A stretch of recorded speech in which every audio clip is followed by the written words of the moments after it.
Good morning, everyone. Happy Sunday to you. So delighted you're here. If you noticed a little delay, it was not you. We were having technical difficulties, which has become sort of a routine thing here. We would love you to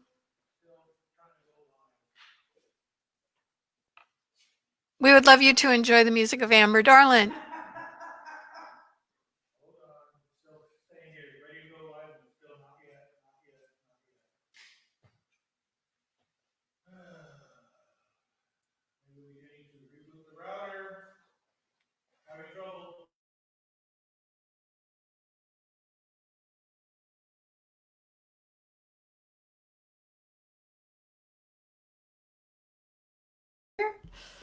All right, friends, I think we're here. I'm not sure what's happening there in the Center for Spiritual Living Sanctuary, but I think we're here. We're live. I'm going to go with it. Let's sing some songs. I'm Amber Darland.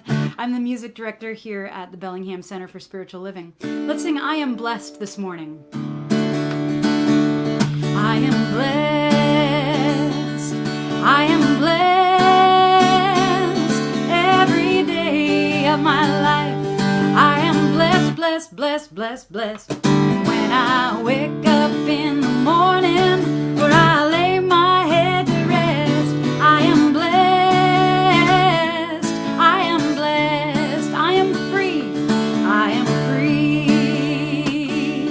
I am free. Every day of my life, I am free, free, free, free, free. When I wake up in the morning, or I lay my head to rest, I am free. I am free. We are blessed. We are blessed. We are blessed. Every day of our lives, we are blessed, blessed, blessed, blessed, blessed. When I wake up in the morning, or I lay my head to rest, I am blessed. I am blessed. I am blessed. I am blessed. I am blessed. I am blessed.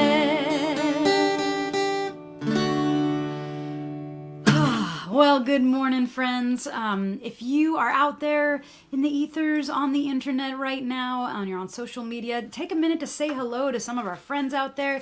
Let us know who you are, who's piping in this morning, and just be a part of this spiritual community with us this morning. All right, let's sing "My Soul is Welcome Here."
right. Well, I think I'm knowing that our practitioner of the day is here with us today, and Kat Wingerter is going to join us for a prayer. We'll see. I might be the only one live. Oh, here we go. Here she is. Good morning. We are having technical difficulties, so I hope you have hung with us. We are delighted you're here, and this seems to be a normal part of our Sunday morning experience these days, so pray for us. Right now, we're going to go back to Amber Darlin and have her lead us in some wonderful music. She already did sing. Okay, so we're going to go to Kat Wingerter for an opening prayer.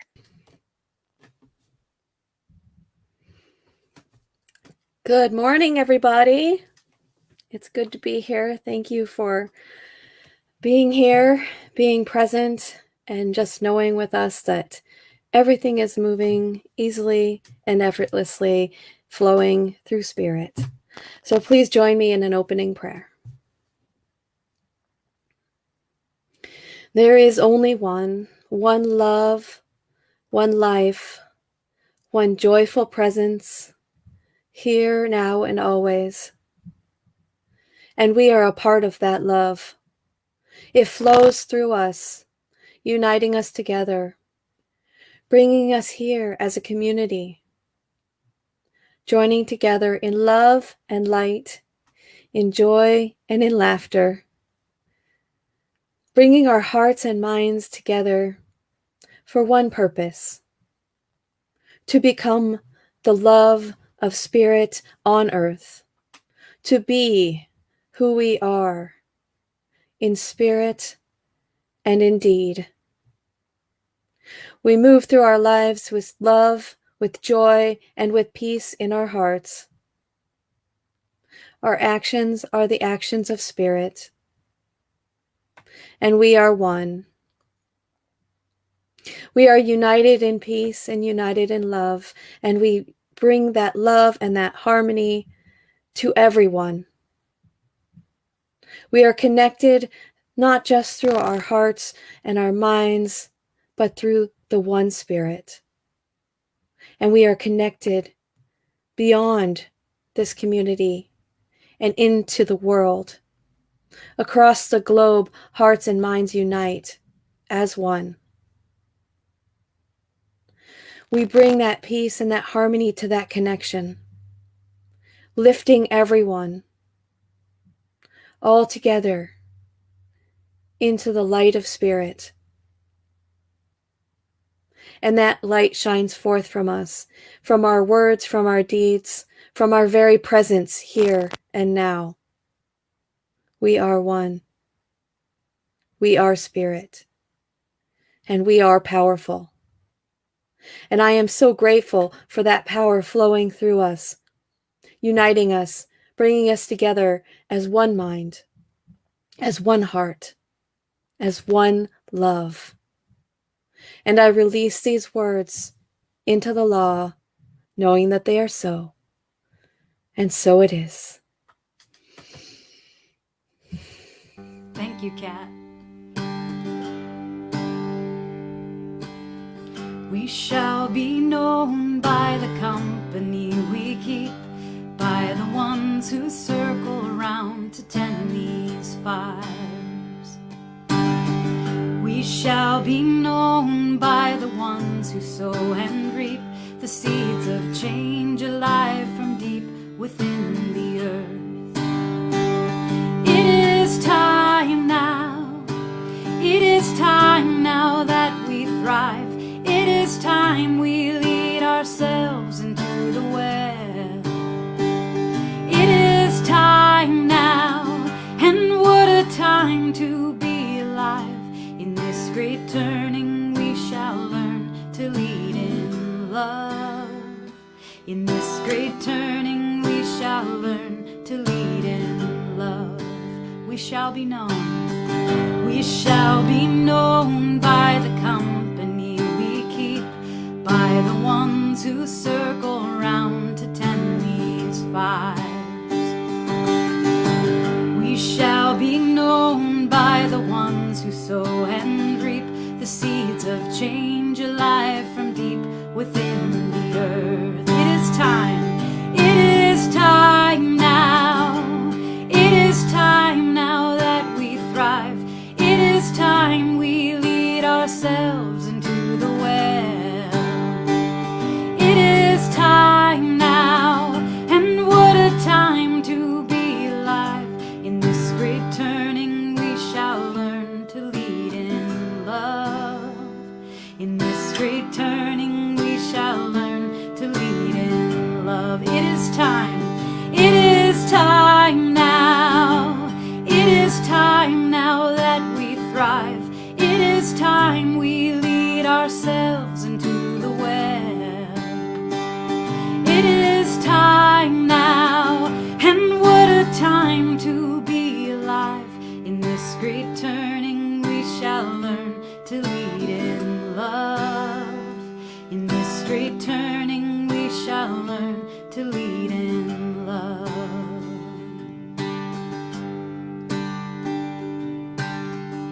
Oh, let me feel inner peace from the center of me.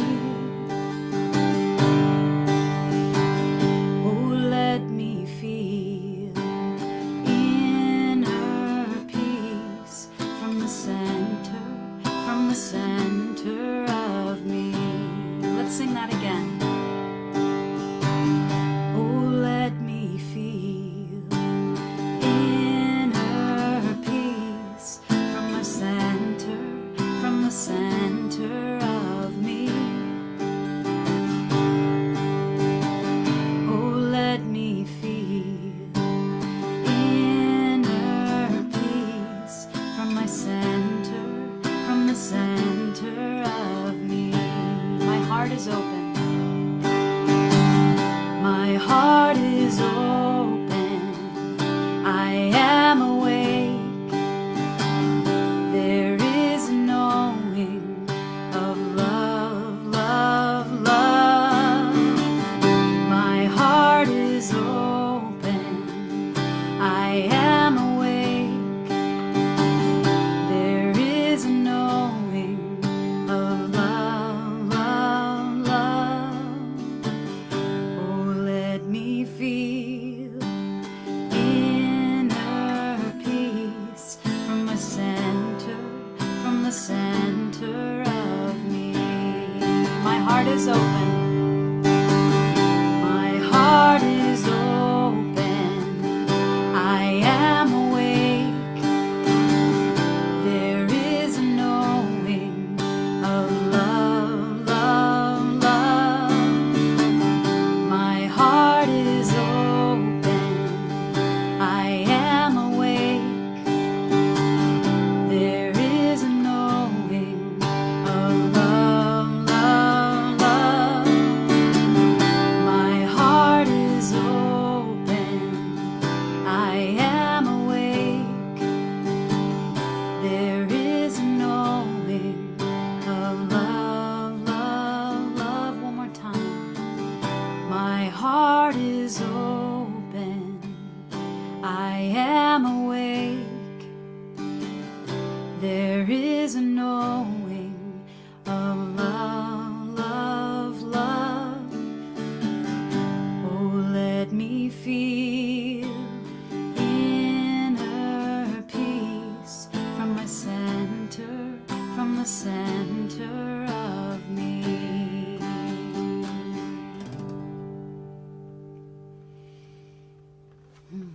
We're going to move over to our wonderful minister, Reverend Dr. Andrea Asebedo, for the message of the day. All right, here we are. And thank you, Kat and Amber.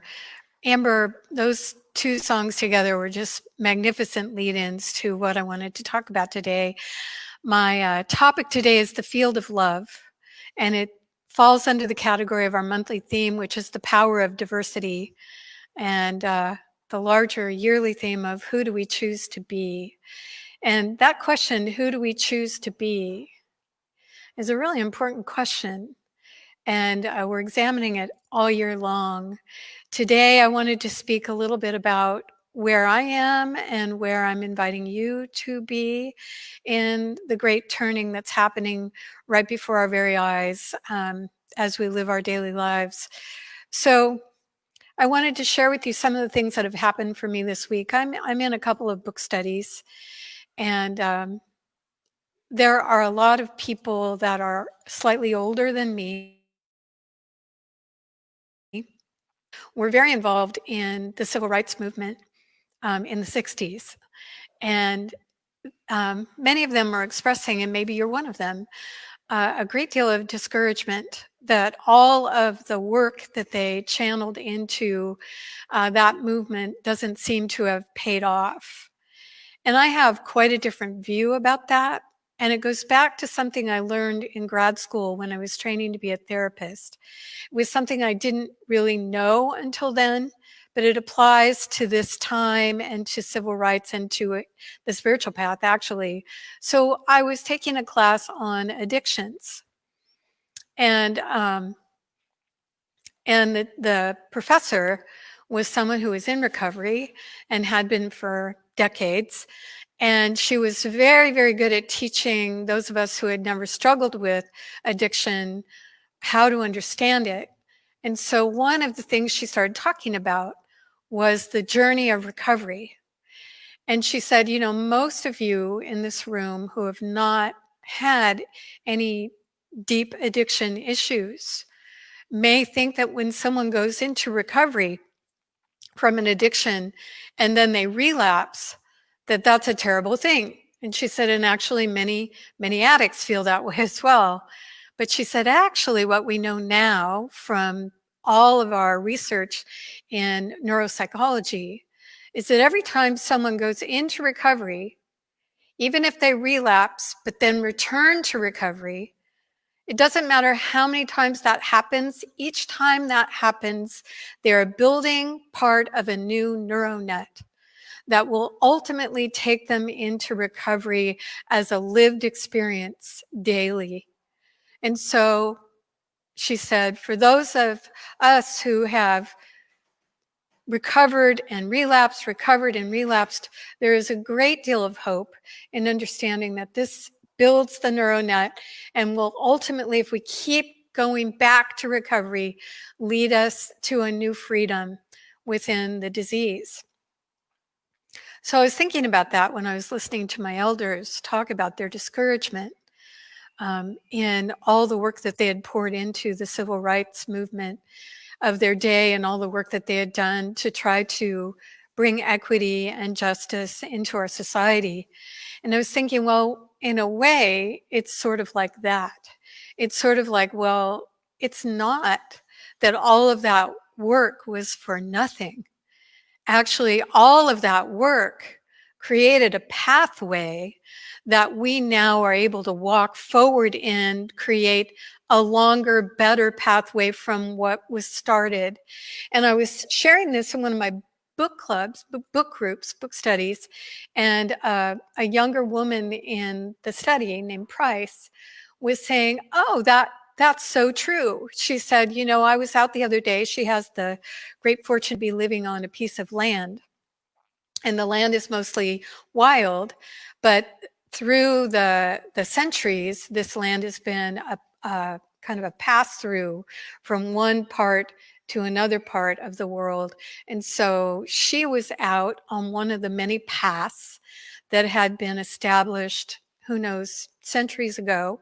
And she was out there with her trimmers, trimming away the brush that grows so readily here in the Pacific Northwest to widen the path and make it easier to traverse, and then cutting new path as she was going along. And she was saying, it's just like that. It's like, you know, we have the platform, we have the path that so many people have worked so hard to create. And our job is to trim away so that that path becomes once again much more clear and obvious, and then to blaze a new trail using the path that's already there as a jumping off point to a new direction. And I thought that was such a great example of what's happening right now in our lives. And what I, of course, because I am interested in the spiritual path as well as the social justice path, and how they intersect, I was thinking about how the spiritual path is like that as well.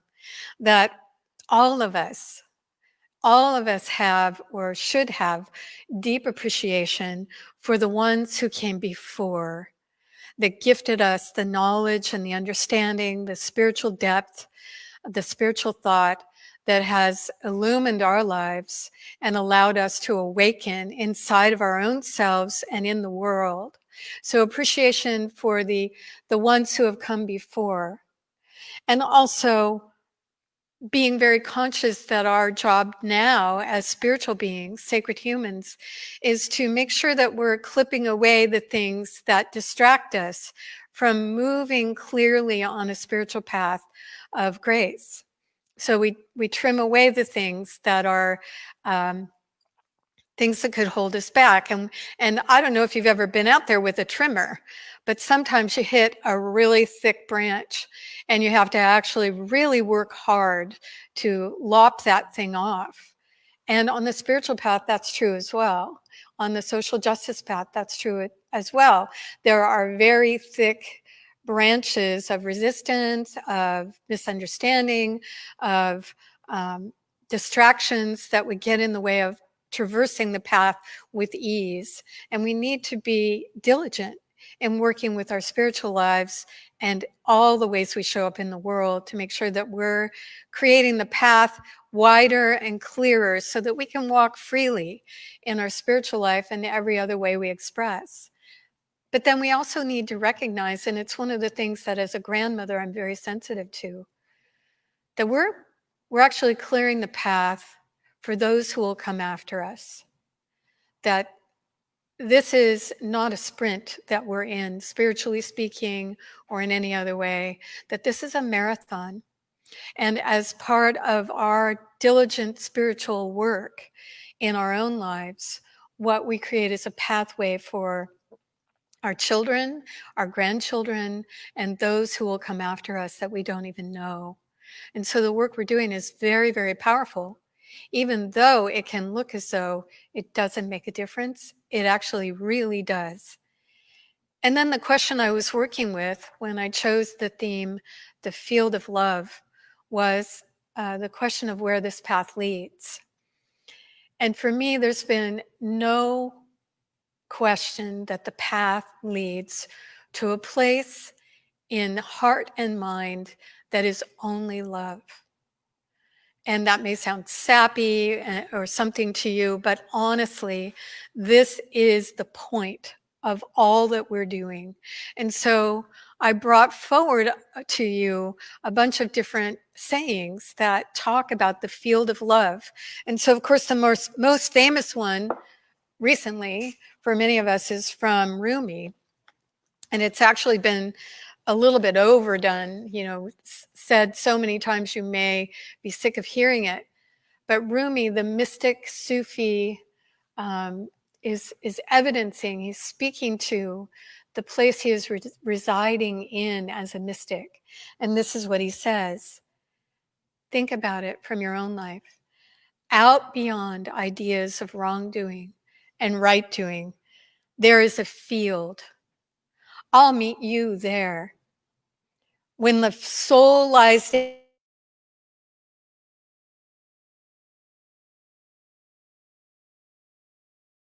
ideas, language, even the phrase each other doesn't make any sense. The field of love. That's what Rumi's talking about, but let's not end there. Let's now turn to Judaism and to a current, very beautiful rabbi named Ted Falcon, who was one of our very own Rabbi Kalish's teachers. And this is what Ted Falcon says. Most of all, we need to accept ourselves exactly as we are in the moment. And we need to accept others exactly as they are. This unconditional acceptance brings us to the field of love. And the field of love supports the healing we seek. So there's that. And then, as if that was not enough, we have Paul writing to those early Christian communities from prison, where he's been imprisoned for being a Christian. And this is from 1 Corinthians 13. From prison, he writes, "If I speak in the tongues of men and of angels,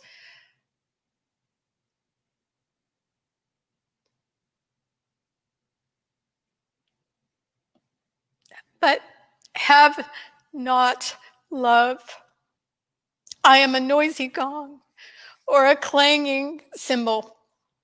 And if I have prophetic powers and understand all mysteries and all knowledge, and if I have all faith so as to move mountains, but have not love, I am nothing.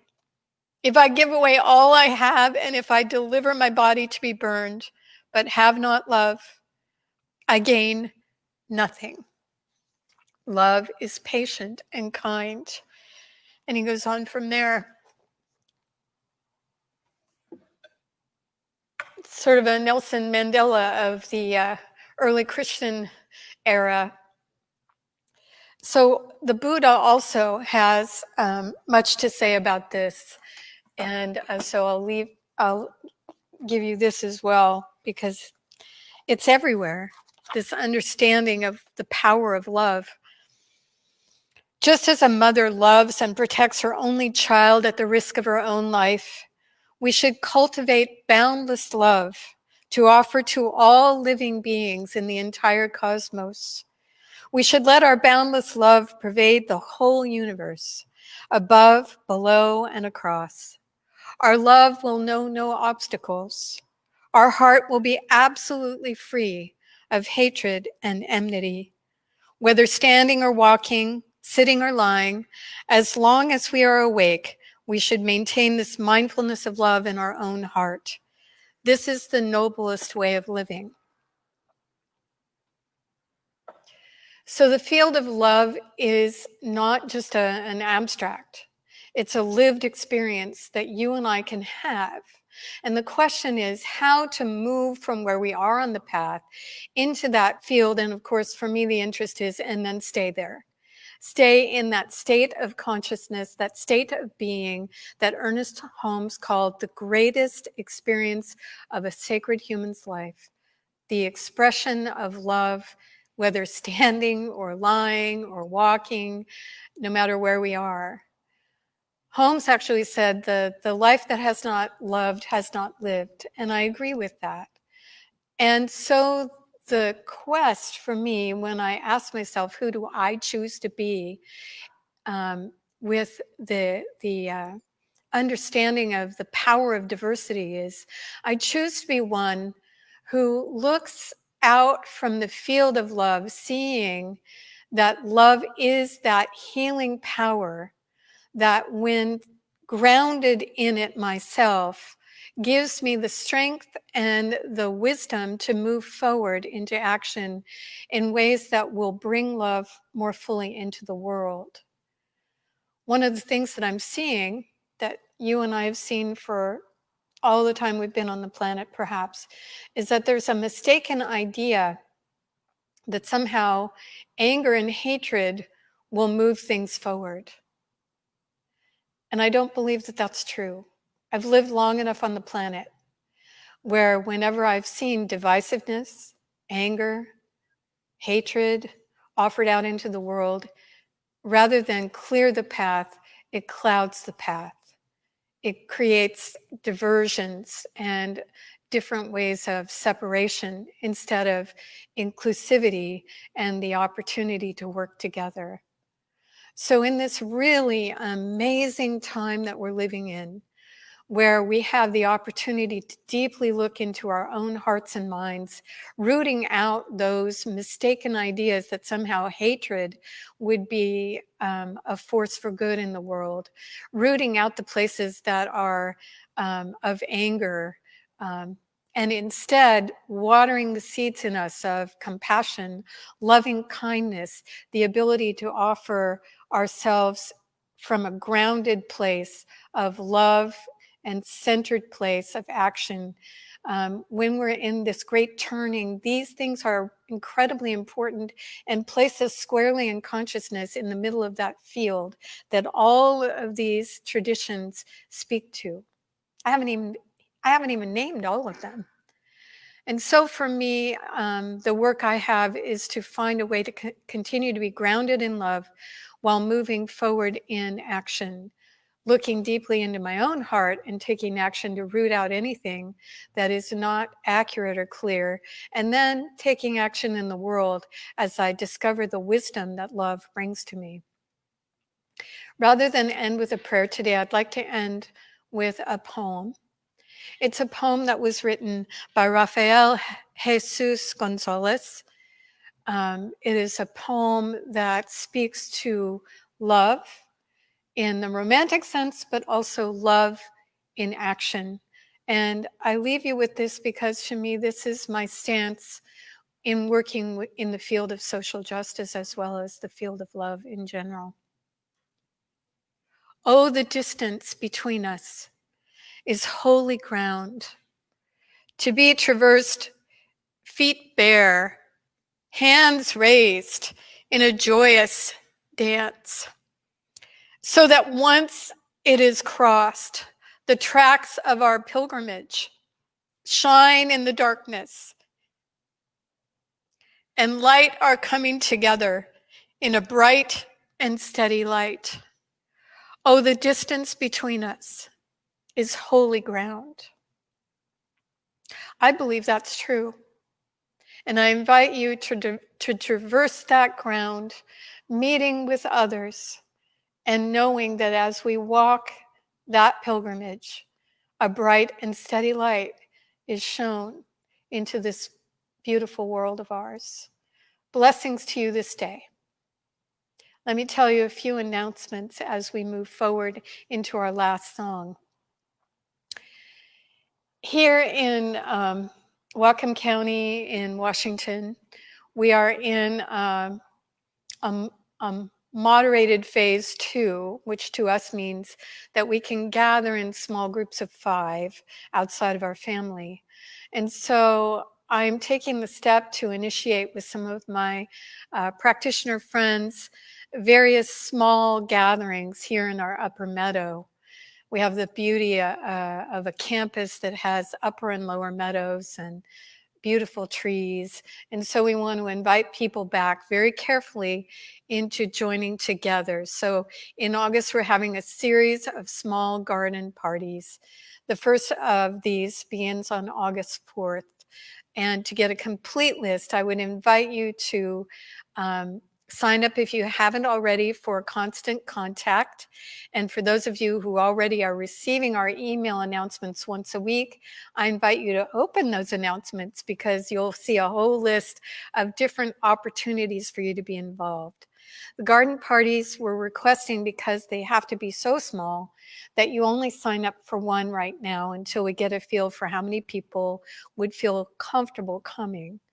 There are some guidelines to attending these gatherings, including bringing your own chair and wearing a face mask. So check out those guidelines as well.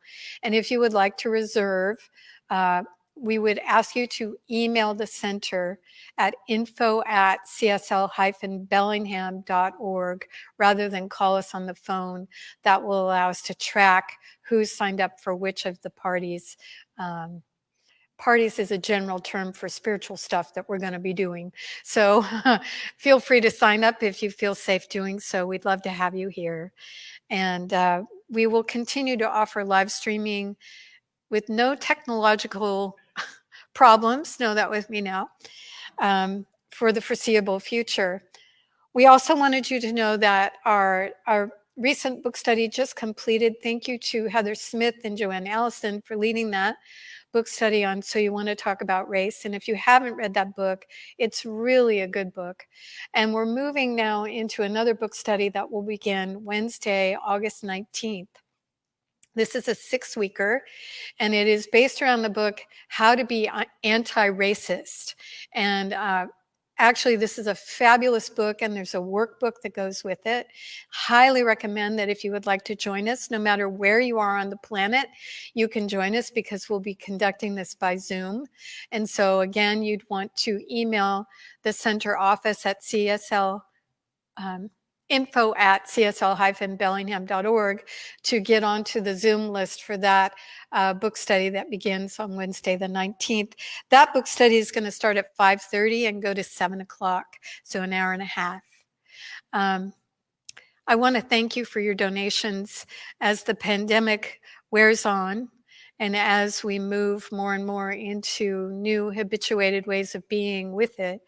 I cannot tell you how deeply grateful we are here at the center for your generous donations to this amazing place that we have, but this amazing place that we have via Facebook and the website and the YouTube channel. With all of the technological glitches that have happened, it's still such a wonderful thing to know that you and I are connected, that we're connected to the music and to the prayers that lift our hearts and lift us in our lives. So thank you for donating today. You can find the donate button at the website. Have an incredible week, and I'll see you next week. Thank you, Amber. Thank you, Kat. Thank you to my technology team. Amber, take it away. Thank you, Andrea. Blessed day, I am thankful, grateful heart, I am whole. Glory be to the power of this mind that I know. Soulful praise to the wonder, freedom, sing a joyful song. Calling love to the center, lifting all is one. I sing it now, so it is. Anything dream, it is. Sing it now, so it is. Think bigger now, so it is. I'm holding this vision of peace, knowing a world of harmony. Calling love to the center, lifting on. We are free. Blessed day, I am thankful, grateful heart, I am whole. Glory be to the power of this mind that I know. Soulful praise to the wonder, freedom, sing a joyful song. Calling love to the center, lifting all is one. I sing it now, so it is. Anything I dream, it is. Sing it now, so it is. Think bigger now, so it is. I'm holding this vision of peace, knowing a world of harmony. Calling love to the center, lifting all. We are free. I sing it now, so it is. Anything I dream, it is. Sing it now, so it is. Think bigger now, so it is. I'm holding this vision of peace, knowing a world of harmony. Calling love to the center, lifting all. We are free. Calling love to the center, lifting all. We are free. Thank you so much for being here with us today. We'll see you all again soon. Bye, everybody.